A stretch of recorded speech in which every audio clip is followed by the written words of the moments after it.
Hi, and welcome back to this week's Parshat share on Sefer Maayan Beit Hashoeva. This week we read about the amazing scene of Matan Torah described in our Parsha.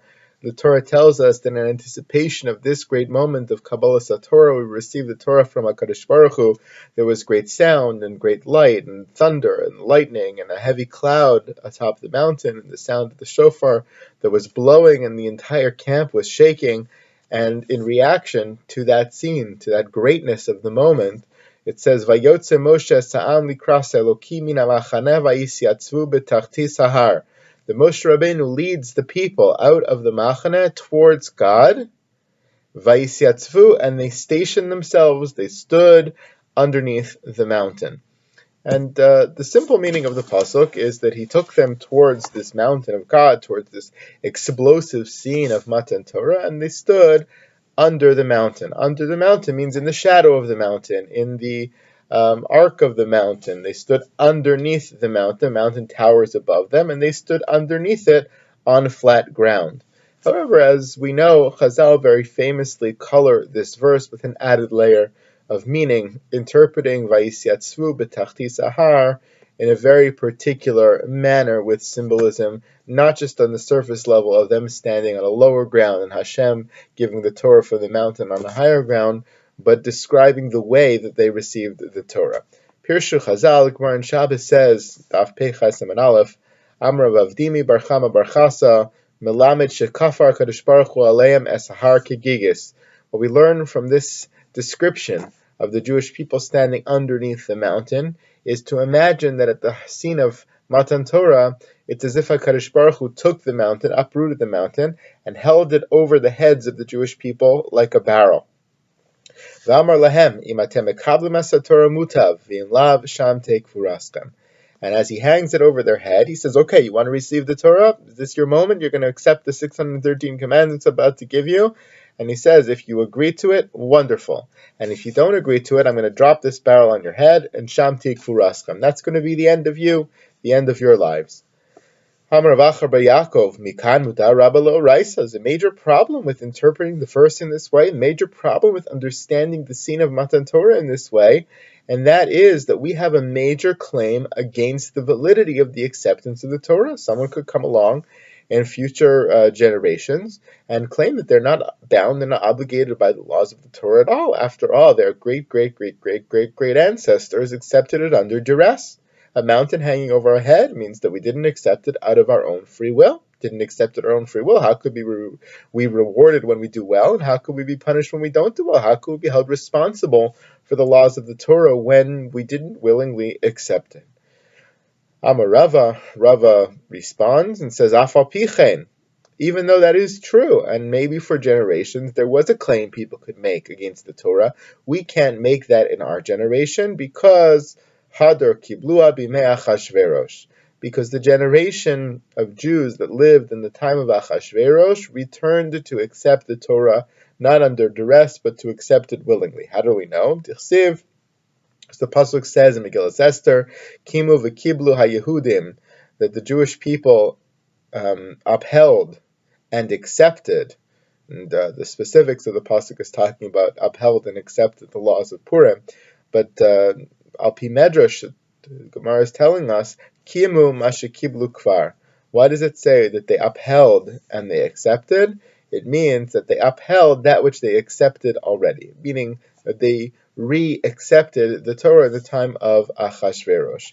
As Rashi explains on that Gemara, B'mei Achashverosh me'avas hanesh shenasa lahem, because of the great miracle that Hashem did for them in saving them from the hands of Haman in that particular time of Jewish history, they willingly accepted the Torah upon themselves, so that forevermore, Jewish people could never have the Mudar Rabba Lo Raisa. They could never claim that the Torah is something we're not responsible for, because even if we accepted it under duress in the original moments of Matan Torah, we accepted it quite willingly in the time of Achashverosh. So now, that's the Gemara, famous Gemara, many questions one could ask. The Maayan Beit Hashoeva of Schwab here addresses himself to a couple of particulars. B'tzarich tam, Lama higiu lekabbalas haTorah beratzon davka ayidei avas hanes sheyemei Achashverosh. Why was it that it was specifically the love that they saw in the moment of the miracle of Purim what got them to accept the Torah willingly? Why wasn't it a love that Hashem showed them in another era of Jewish history? What was it about that particular moment that grabbed them so strongly, encouraged them to reach the level of Kimu V'Kiblu, of re-accepting the Torah upon themselves? Ve'od kasha, and another question would be, Lahavin she'im kiblu avosenu es Torah ba'ones, lama na'enshu, v'lama uchichu osam neviim al Avram divrei Torah?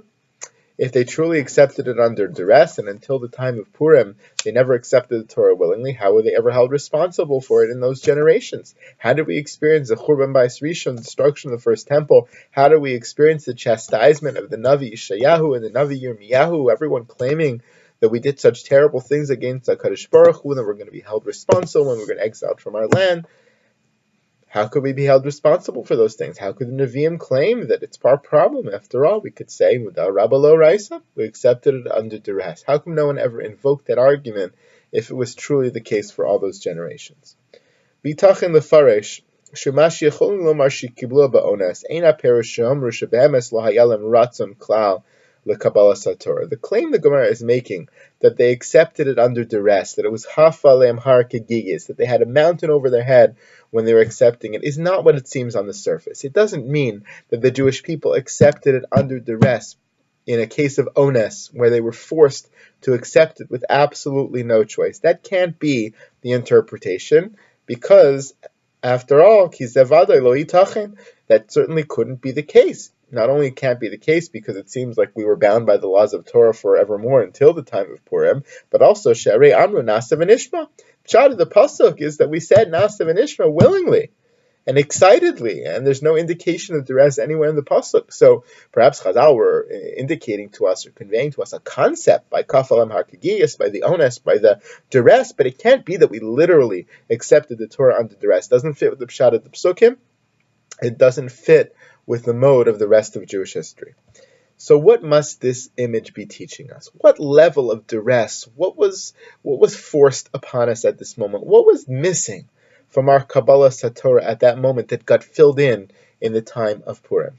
Ela hakavana hi sheyecholim lomar lo kibalnu ela ba'olam kazeh shel ones vehechreach. What the symbolism of the Kaf Olem Har Kegigis means is that the acceptance of the Torah by the Jewish people in that moment was only an acceptance to keep the Torah in a time when things were absolutely clear that we were bound to do so, when God was absolutely in our face, just as if He was holding the barrel over our heads. Klomar ba'olam shakar sakadosh baruch hu brura me'od, shehu yisbarach misnaheg ibnei Yisrael l'ma'ala miderech hateva b'nisim gluim u'be'hashras hashchina. We accepted the Torah in a time like we were living then. We were living in a time then when God's presence was absolutely clear before our very eyes. We were living in a time where there were nisim v'niflos, there were miracles going on around us. God was totally begilui, totally revealed to us. So yeah, when God is in front of us, and we see God there, and we see God in the world, and it's evidently and abundantly clear that there's a God here that is the commanding voice, so we accept the Torah under those conditions. The conditions of God being in our face is portrayed by the image of Kaf Olem Har Kegigis. Zeu perusho shel kfiyas hahar kegigis. V'rak ba'olam kazeh kiblu es haTorah b'ratzon. Only in that circumstance did we agree to accept the Torah willingly. Shayu muchanim l'kayim es haTorah ba'avira shel nisim gluyim v'hashgacha pratis hanikeres la'ein kol u'bizman sheyesh hashrash hashchina b'toch. We agreed to accept the Torah in a time when the providence of God, personal providence of God, was absolutely clear, in a time when God's presence was amongst us. But in a time of darkness, where we can't see God very clearly, where He hides His face from us, when God's presence and providence is not readily apparent eye to eye, they knew in that moment of Matan Torah that it would be very hard to keep the Torah in a time of darkness, in a time when God's presence is hidden. So already in those original moments of Kabbalas Torah, they only accepted it willingly to observe the Torah in a time of light. But in a time of darkness, they knew it would be too difficult, and therefore that's not something they willingly accepted upon themselves. All along those generations, all the way traveling through the desert, all the way establishing themselves in Israel, the period of the Shoftim, the period of Malachim, the period of the first Beis HaMikdash, there was always Ashras HaShechina, there was always Nisim Gluim to some degree or another. They always had God's presence before them, therefore they were always bound by the laws of the Torah. They had Nevi'im there to dictate what Hashem was saying.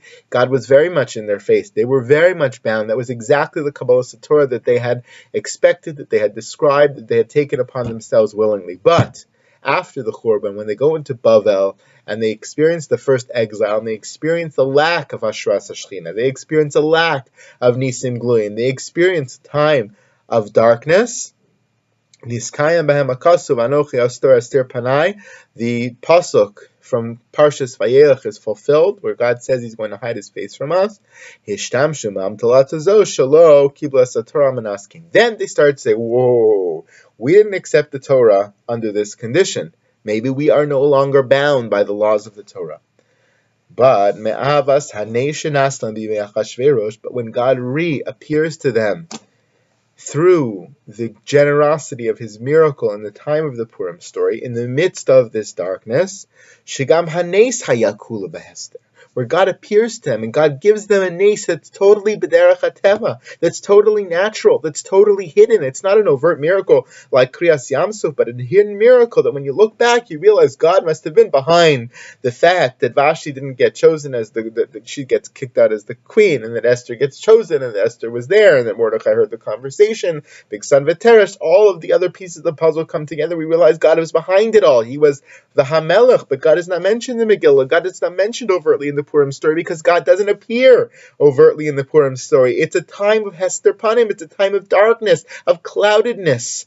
But when they experienced the miracle that was so obvious to them that this was HaKadosh Baruch Hu's hand, they realized God operates even in darkness. God is there even in a time when it looks like Hester Panim. That even in the time when they found themselves in the midst of the enemy territories, in the lands of the exile, God had not forgotten about them. Even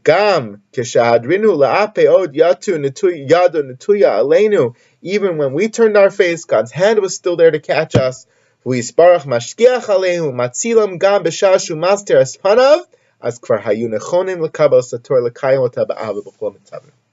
At that point, when they saw God operates even in darkness, and even when it appears to be dark, they could realize and sense that God is there, and that image would last with them forever. Then Kimu v'Kiblu. Then they reaccepted the Torah. They reaccepted the Torah not because it was taken under duress, but because it was only accepted in limited circumstances of or, of light. But now at Purim they were able to accept it under all circumstances. They knew in their kishkas, in their heart of hearts, they would be able to keep the Torah even in times of darkness, even in times of Hester, because they were convinced in that moment that God is still there in the darkness, and therefore they could find it within themselves to continue to keep the Torah in those moments. The package deal was sealed. Purim and Kabbalah Torah, acceptance of the Torah in darkness, acceptance of the Torah in the light, total acceptance of the Torah under all circumstances, acceptance to keep the Torah in times of light, and of course in the much more difficult times of darkness.